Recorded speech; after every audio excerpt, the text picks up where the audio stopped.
बिस्मिल्लाहिर्रहमानिर्रहीम। मैं हूं रफ़ीक बलोच। आप देख रहे हैं रफ़ीक बलोच ऑफिशियल यूट्यूब चैनल। तो दोस्तों, हम अजीब कौम हैं। हम हर चीज़ को जो है ना साजिश समझते हैं और हर चीज़ को हम शक की निगाह से देखते हैं। और यही कुछ हशर हम कोरोना के साथ कर रहे हैं।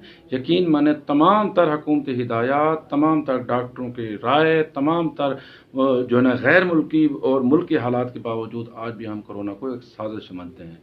यकीन माने, ये एक बहुत ख़तरनाक कल्चर है, बहुत ख़तरनाक सोच है। कोरोना एक बीमारी है, वबा है, अल्लाह ताला की तरफ से अज़ाब है और इसको हमें सीरियस लेना चाहिए। तो आज 12 जून जब मैं ये आपको मुखातिब हूँ, तो ये आज ख़तरनाक तरीन दिन है पाकिस्तान की कोरोना की हिस्ट्री में। कोरोना जब से पाकिस्तान में आया है, यानी फरवरी से और मार्च के बाद आज का दिन सबसे ज़्यादा ख़तरनाक दिन है। क्योंकि आज जो कोरोना मुसद्दका केसेस डायग्नोस हुए हैं, वो जो है ना 7,350 जो है ना वो आज बताए गए हैं। और गुज़श्ता 24 घंटों में जो अमवात हुई हैं, वो भी अब तक की सबसे ज़्यादा और ख़तरनाक तादाद है। वो है 112, यानी हर घंटे में 4 अमवात। तो दोस्तों, ये बहुत ख़तरनाक अमवात है। और उसमें से आप देखें कि हर बंदा जो है ना इसमें कोरोना से मुतासर हो रहा है। इसमें किसी जमात का कोई फ़र्क नहीं है। इसमें ख्वाजा इजहारुल हसन है MQM के, PTI के रमेश कुमार हैं। आज की खबर है इस्लामाबाद के मियां शेख अंसर जो है ना वो उसमें शामिल हैं। और सबसे बड़ी खबर ये है कि शहबाज शरीफ को जो है ना वो कोरोना हो गया है, शाहिद खाकान अब्बासी को कोरोना हो गया, अहसन इकबाल को कोरोना हो गया है, मरियम औरंगजेब को कोरोना हो गया है। इस तरह फूड सिक्योरिटी के 50 से ज़्यादा मुलाजमीन इसमें जो है ना वो मुतासर हुए हैं। हेल्थ वर्कर्स की तादाद जो है ना तकरीबन 3600 से ज़ायद जो है ना वो इससे मुतासर हुई है। तो बहुत जो है ना अब कोरोना महलक शक्ल अख्तियार कर गया है। अब तक पाकिस्तान में कुल कोरोना केसेस की तादाद 1,23,000 है। और यहाँ जो है ना अमवात हो चुके हैं 2400 से ज़ायद, यानी 2409 अमवात हो चुके हैं।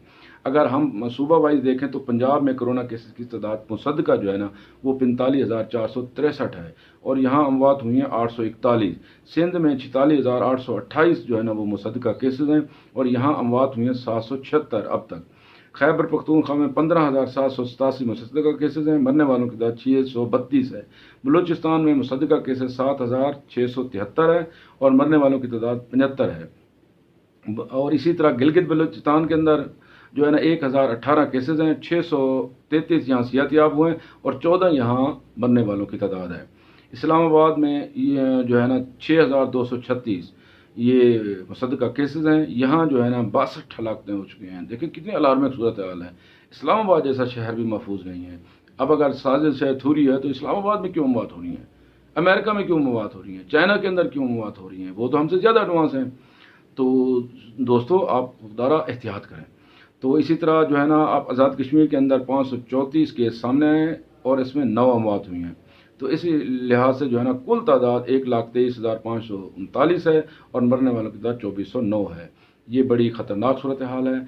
आवाम को, पाकिस्तानियों, खुदारा जो है ना आप इसको सीरियस लें और इसके ऊपर तवज्जो दें। आप इसको मजाक ना समझें, इसको सासी थोड़ी ना समझें। अगर हुकूमत कहती है आप मास्क पहने तो इसमें हुकूमत का क्या फ़ायदा है? अगर हुकूमत कहती है कि आप घर से ज़्यादा बाहर ना निकलें तो उसमें हुकूमत का क्या फ़ायदा है? अगर हुकूमत कहती है कि सैनिटाइज़र का इस्तेमाल करें, ग्लव्स पहनें, सोशल डिस्टेंसिंग रखें, अपने हाथ धोएं, तो इसमें हुकूमत का क्या फ़ायदा है? हम अपने हाथ धोएंगे अपने लिए, अपने प्यारों के लिए। अब बाहर आएंगे, हम बाहर क्यों हुकूमत रोक रही है कि हम बाहर आते हैं? मरीज़ कोई भी बंदा मिल सकता है हमें। हम मर्ज लेके, कोरोना वायरस लेके अपने घर में जाके अपने घर वालों को क्यों मुतासर करें? तो लिहाजा खुदा के लिए अपने आप को बचाएं, अपने घर वालों को बचाएं और अपना ख्याल रखें, अपने घर वालों का ख्याल रखें। ये एक वबा है, ये बीमारी है, कोई साजिश नहीं है, कोई फेक नहीं है, कोई हुकूमत इसके ऊपर फंड नहीं लेना चाह रही, कुछ भी नहीं कर रही। लिहाजा आप इसको बीमारी के तौर पर लें, बीमारी के तौर पर समझें, अपना ख्याल रखें। मेरी दुआ है कि अल्लाह ताला आपको, आपके घर वालों को, पूरे पाकिस्तान को, पूरे पाकिस्तानियों को और पूरी इंसानियत को इस बीमारी से बचाए और जो बीमार हैं उनको शिफाए कामिला अता फरमाए। अल्लाह आपको सलामत रखे, सलामती में रखे। तो दूसरों को जो है ना वो खुश रखें, दूसरों में को खुशियाँ बांटें, उनमें बीमारियाँ ना बांटें। लिहाजा जो भी हुकूमती हिदायत हैं, SOPs हैं, उन पर अमल करें। اللہ تعالیٰ آپ کو آپ کے گھر والوں کو اپنی امان میں رکھے. والسلام. اگر ویڈیو اچھی لگی ہو تو اس کو لائک اور سبسکرائب بھی ضرور کر دینا، کیونکہ سبسکرائب کرنے میں آپ کا کوئی خرچہ نہیں ہوتا لیکن ہماری حوصلہ افزائی ہوتی ہے. والسلام.